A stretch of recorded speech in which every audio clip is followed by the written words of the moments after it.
So today we're going to put this upper receiver together, just basically put the barrel on the receiver. It's a BCM thermal fit. So for example, right now, it's not going in at all. In fact, it's not even going to start. So we'll see how this goes. Got a heat gun, torque wrench, and I believe I'll have all the parts to do this. First thing I had to do was get this little like C-clamp on the pin for the ejection port. And what I do, it's pretty simple. I just hold it with a pair of needle nose and then just push it down against something solid, something hard, and it just clips right in. It's real simple to get in. Next, we'll get these. We'll get the forward assist in.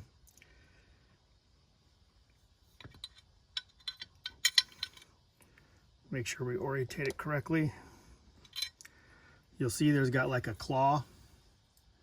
That's what's going to push against the little ridges inside the bolt. Just like that.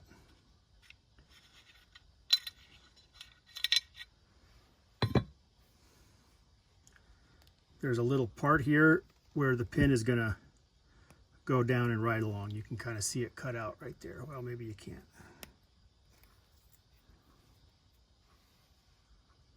So the pin is going to sit in here and it's going to ride back and forth on that. And to drift this in, I just held it in, drove it in from the bottom. You can see it starting to pop out. But to do this, first I used this guy to go over the roll pin and punch it down as far as I could with that. And now I'm using this, I think it's a 1/8, like a 1/8 pin punch to get it the rest of the way. And to do that, I just kind of go like that, shove it in like that, take some tension off of it, and then pound it the rest of the way in using my hammer. So I drive that in until it's completely flush and you can't feel it on either side, nice and smooth. And that way too, the aesthetics are that, you know, it's not, I leave kind of the side that I hit, I put underneath. So I drive it up through there and make sure this works fine. You can see, well, maybe you can't, but that's what pushes that bolt carrier group along. All right, this next guy, we're going to get the spring on for the ejection port. So it's like this, just do bloop.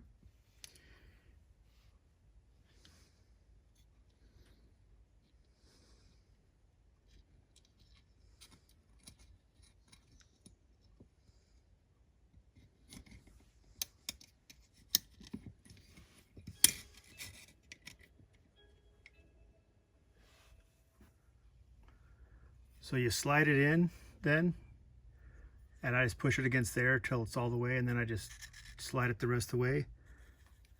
I make sure the little C-clamp thing is facing, where the opening is facing towards the receiver, and just slide it the rest of the way home.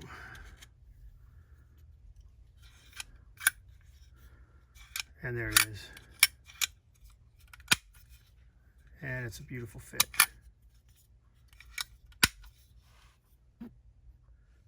Okay, I forgot to mention, the only thing holding this thing in is going to be the barrel nut eventually. But that's basically what you end up with.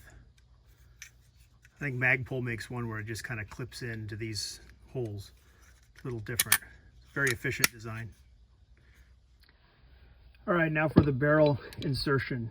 Once again, as you can see, this barrel is just absolutely not going in. It just absolutely will not fit.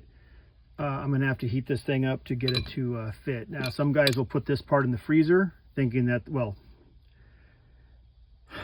it should retract, you know, get smaller then. And then of course, by heating this, it'll get bigger. That's the science behind it, so we'll try that. Well, I'm just going to heat it though. I'm not going to put the thing in the freezer. So once again, now it's time to insert the barrel. This is an 11.5 inch barrel, and I believe, I can't remember. I think this is a PSA nitride barrel back in the day. This used to be a pistol. It started its life as a pistol. California changed a lot of its laws regarding pistols and 80% lowers. So I think you can still get a single shot pistol, AR pistol in California. But this one, I chose to put the, not a flash hider, but a compensator on it and make it into a rifle length barrel by pinion welding a 5.5 inch. A lot of guys in this situation would have gone with the XM177 style moderator style looking thing, but because I'm in California, you can't have a flash hider either. So to be California compliant, did a pin and weld so that the overall length is 16 inches. But it'll be a nice compact rifle when it's done.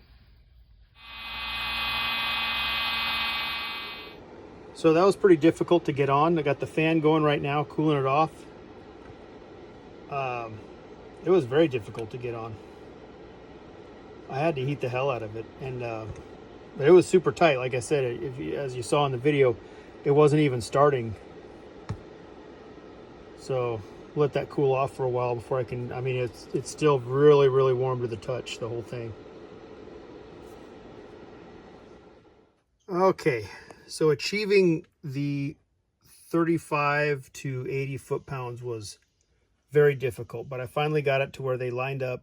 I did have to resort to using the shims that were from the ALG handguard kit, and these shims came in really handy, and it was able to get inside the range by doing that. But man, was that tough.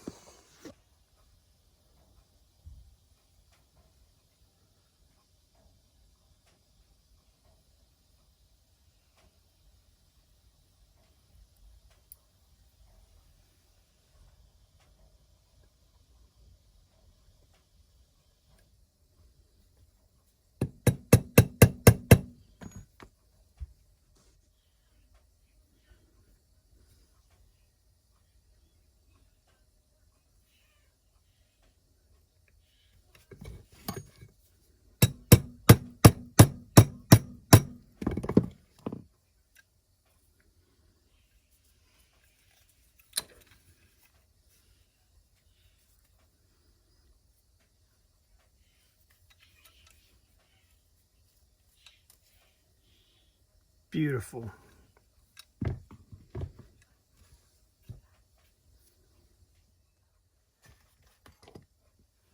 Want to make sure the gas key or the gas tube is lined up right. You see that? And it's perfect, doesn't hit. I'm gonna go ahead and put the hand guards on. And I'm gonna give them the mil-spec ones too.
Yeah, maybe.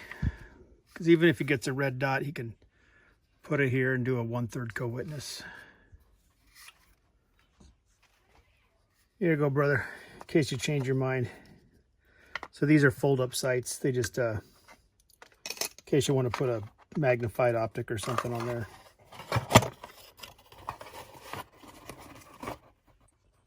Okay, I'm going to check headspace with this bolt. It's from a different rifle.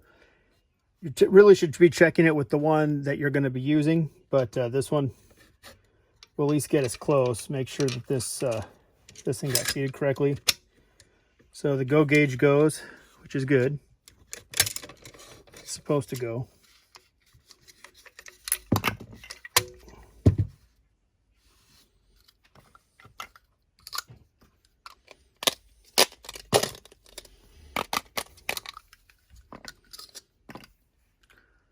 No go.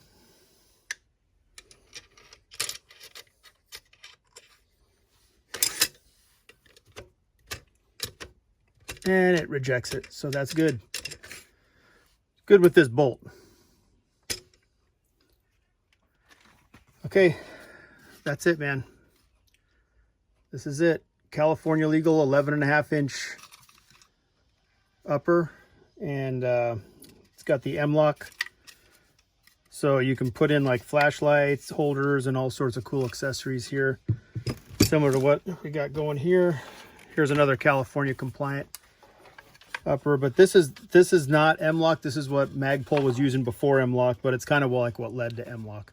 But they have all the similar accessories for this in M-LOK.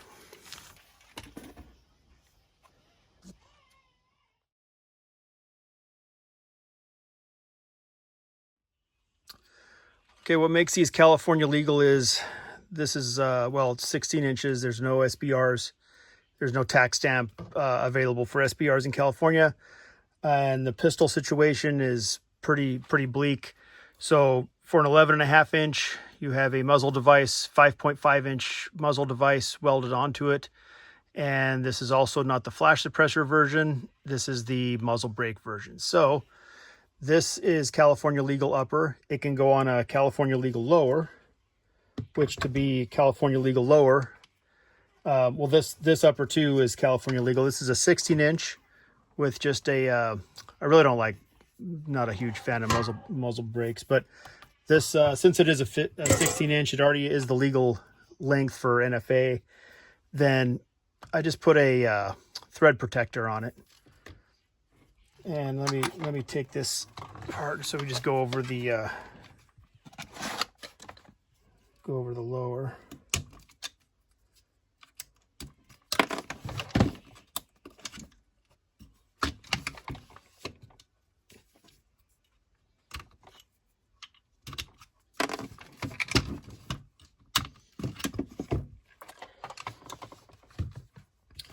So what makes the lower legal, I got some like tape on here to shim it so I get a really tight fit from the upper and the lower.